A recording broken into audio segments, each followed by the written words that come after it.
Martin, esse é um momento muito fascinante. Até o, até o cardeal Dolan deu a entender que foi quase como um momento especial, uma intervenção divina, como as coisas aconteceram. Os eventos não poderiam ter acontecido em uma ordem mais interessante. Bom, eu acho estranho ele ter dito algo desse tipo, né? Sim, é. Especialmente porque envolve a morte de alguém. Exato, e alguém como a estatura do Papa Francisco, né?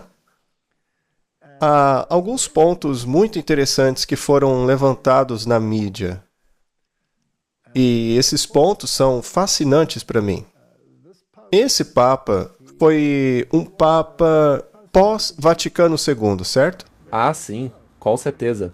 Ele abraçou os ideais do Vaticano II. Exatamente. E existem muitos cardeais, muitos teólogos e até leigos, muitos ministérios que não estavam contentes com os desvios recentes da Igreja Católica. Principalmente porque o Papa Francisco era veementemente contra a missa em latim. Ele até proibiu que a missa em latim fosse feita, a menos que houvesse razões muito rigorosas ou permissões dadas para isso. Bom, é claro que houve muitas discussões sobre se a missa deveria ser dividida com a congregação ou não. Originalmente, havia missa em dois tipos, ou seja, a congregação partilhava do vinho e do pão. Mas aí eles mudaram para apenas um tipo de missa. Essa congregação não recebia mais o vinho, mas apenas a hóstia. E mesmo a hóstia não era um pão que era repartido. Era uma hóstia redonda. Era colocada em um ostensório, que era um tipo de meia-lua. E mesmo quando eles desfilam através das ruas, também é colocada em um ostensório. Isso vem de origens pagãs, porque a lua crescente representava o útero de Semiramis, e o nascimento do Deus Sol dentro daquele útero era retratado. Então, foi uma cultura antiga que foi trazida para o cristianismo e que se misturou nesta forma de adoração.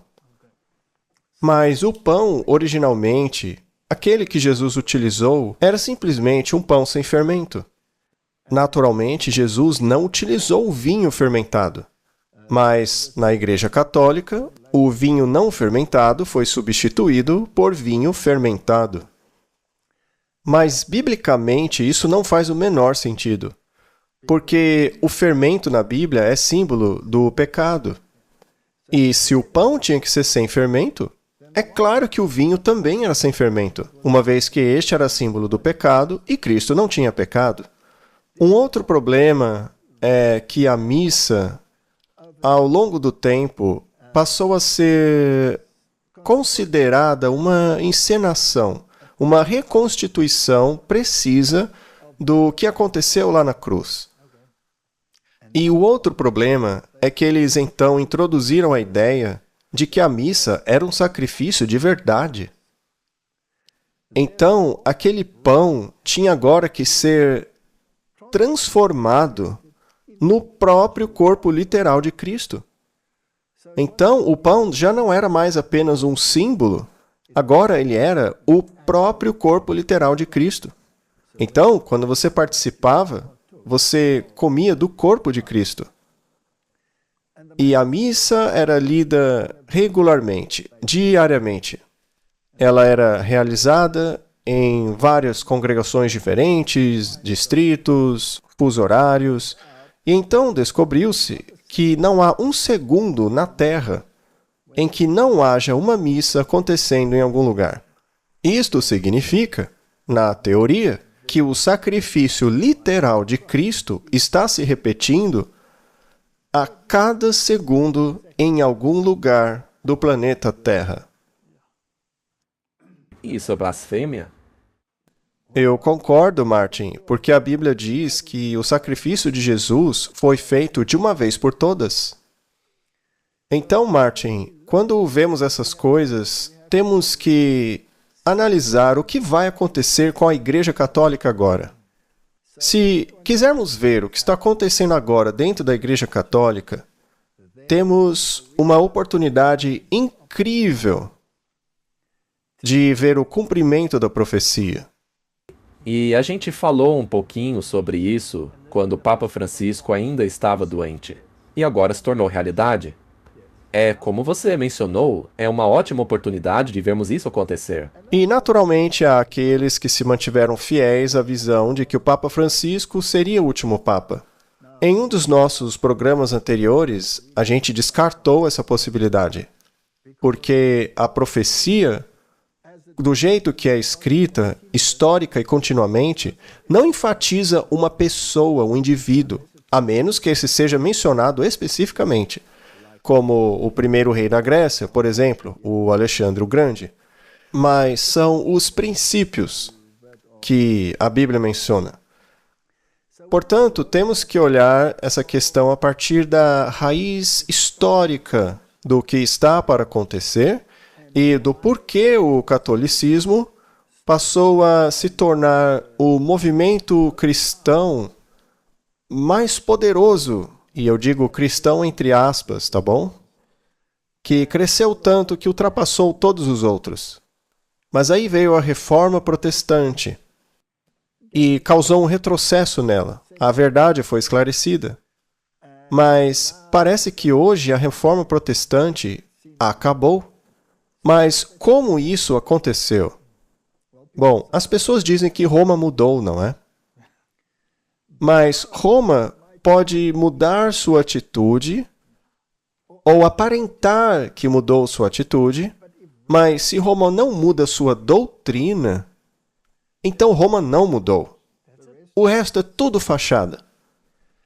Portanto, Martin, a Bíblia diz que uma das principais questões dos últimos dias é o engano.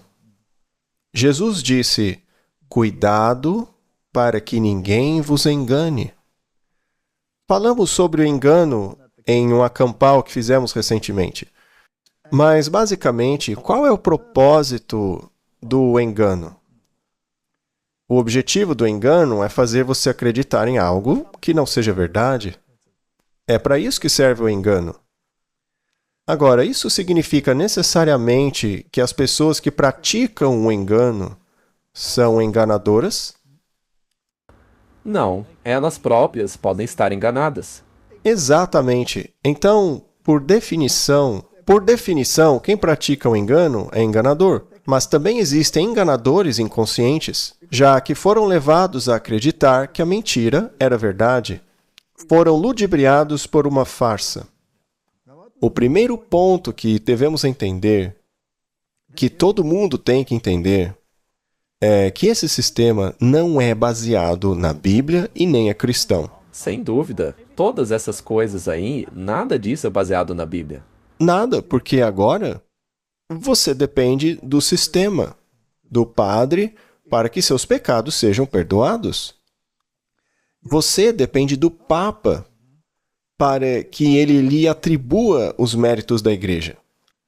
Você também está pagando preço por tudo o que fez. Mesmo que o seu pecado tenha sido perdoado, você ainda tem que pagar o preço. Quem então é o portador do pecado? Nós somos. Então Cristo é completamente excluído da equação.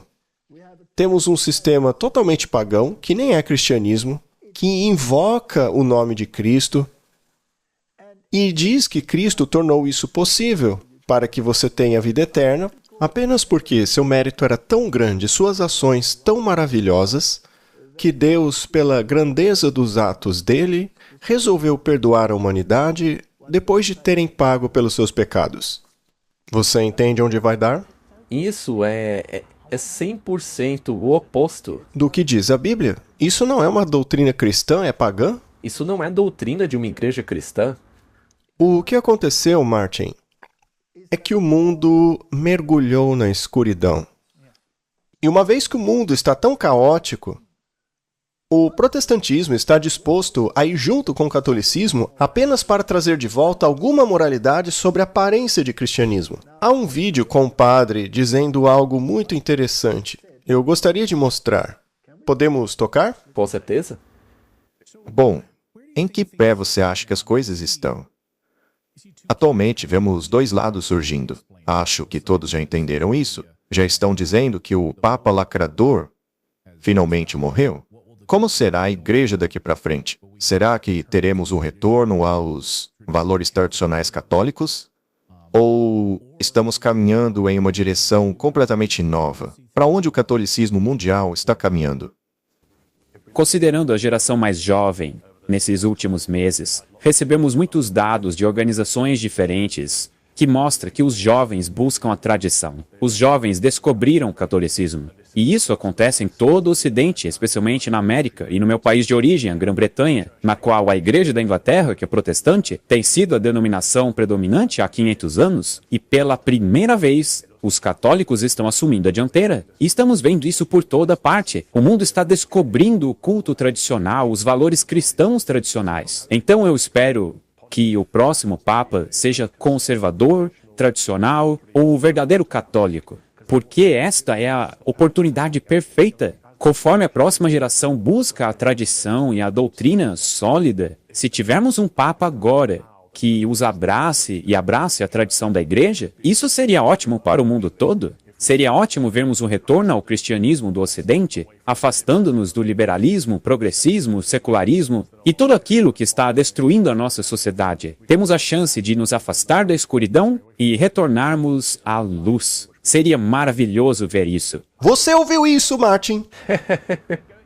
Eles querem que voltemos à idade das trevas, que eles chamam de luz, não é?